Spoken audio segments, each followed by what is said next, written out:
What is up, everybody? Giovanna back again for another ghetto video. And today, I got this article coming to you from independent.ie.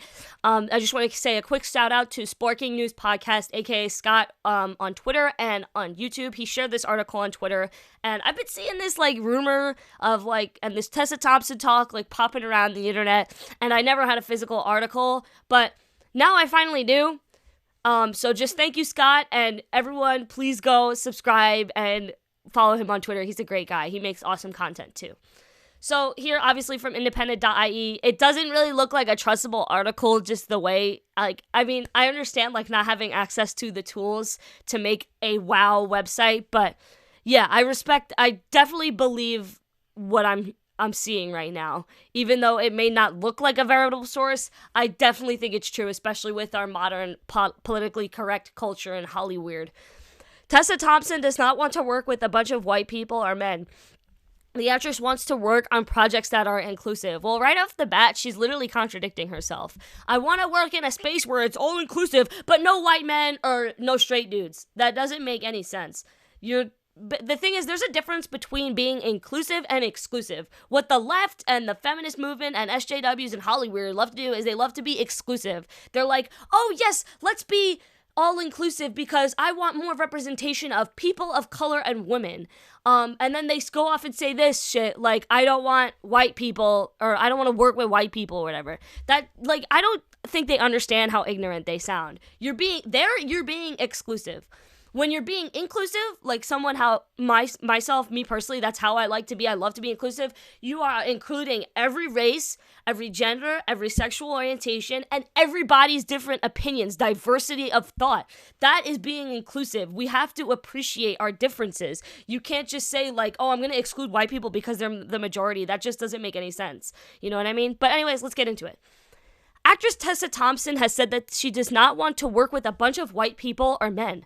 The star of Selma and the Creed franchise has said she does not wish to walk on set and have white males predominant either on screen or off.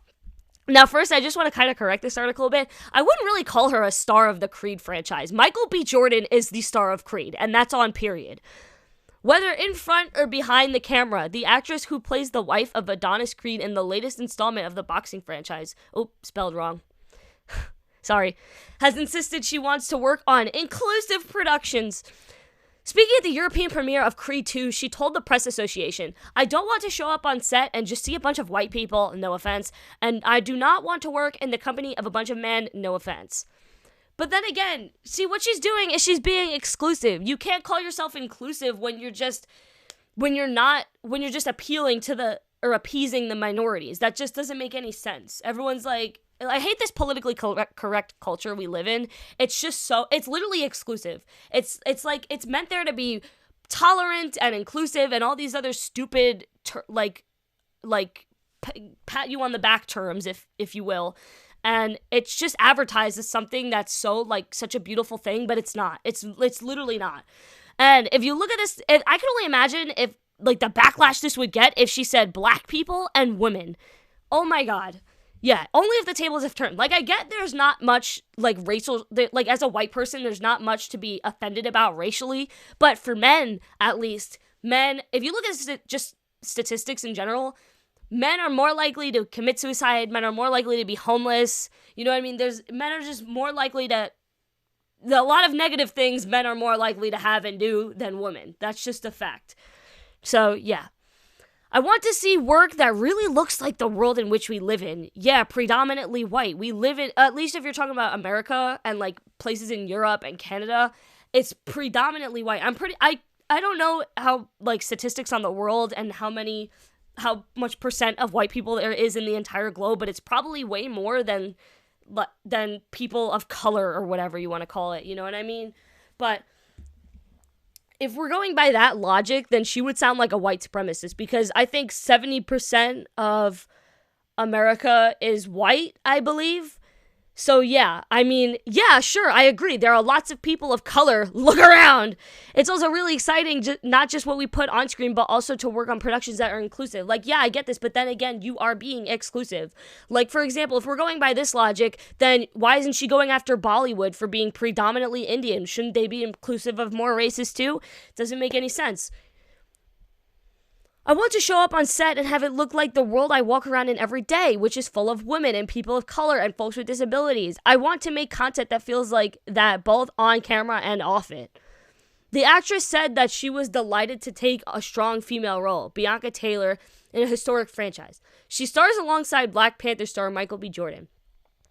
She wants to see a time where being a female in a lead part is no longer a talking point.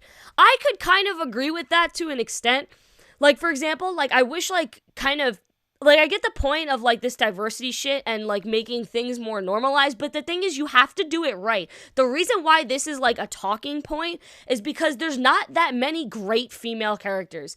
Like, there are great female actresses and there are great female role models in our society, but in movies and our pop culture, almost all female characters are just, like, I mean, it's probably ignorant of me to say this, but from what I've seen, most of, like, the stuff that is produced out of Hollywood to normalize women or whatever is all horse crap because those women are poorly written. You know what I mean? Like, I want a female character that is badass and that I could look up to and that has real life struggles. I have honestly yet to find that. Maybe, like, I kind of connected to it in a way of Birds of Prey, how I thought all the female were badass and I thought it was great and I didn't think they were just blatant Mary Sues. But I just want to see that more, you know what I mean? Like, I want a character of a female that is like Anakin Skywalker, that has all these emotional problems and that is, that has this whole story and this whole arc that's just amazing. Like, you know what I mean? Like, I feel like I can only really connect to Anakin Skywalker, but there's like a lot of, like, coming of age indie shows on Netflix are really, like, relatable. Like, that's what I find, that I like shows that portray, like, teenagers of coming of age, you know what I mean? Because I'm a teen, I obviously am pretty biased, so yeah. She said, I love to play this character. I hope that she bucks convention in terms of what a wife and girlfriend can be. I hope we get a space where there's so much content, where women are just what we are, which is multifaceted and dynamic. So it's not noteworthy when one appears in a film. So honestly, like, yeah, as I said before, I could kind of agree with this. I'm going to do a little comparison to marching band. So this is probably when 1,000 people are going to click off the video. So not even like I have 1,000 viewers anyway. I'm just exaggerating. So in marching band or in drumline, this activity I do, women are still like a minority in the sense of drumline, but it's slowly more women are being inspired and more women are going into, like, drumline, you know. I'm seeing more female snare drummers, seeing more female tenor drummers, you know what I mean? It's great. I love that. But the thing is, for me, I don't want to be known as that female snare drummer from Boston Crusaders or that female snare drummer from XYZ High School. I want to just be known as that snare drummer, that little person on the end of the snare line in the Boston Crusaders. I don't want to be called this female snare drummer. You know what I mean? I want it to be normalized, and I kind of get what she's saying here of, like, I don't want, like, the being female in a lead, like, just to be the token female, you know what I mean? I don't really think that's entirely what she's saying, but, like, I could almost agree with it to an extent. You know what I mean? So that's just kind of where I'm coming from with it. So yeah. Anyways, I'm going to stop talking because then I'm going to start not making sense as I keep talking. So I will see you guys in another video. Please drop your opinions in the comments below. Love to hear it. And I'll see you guys. Peace out.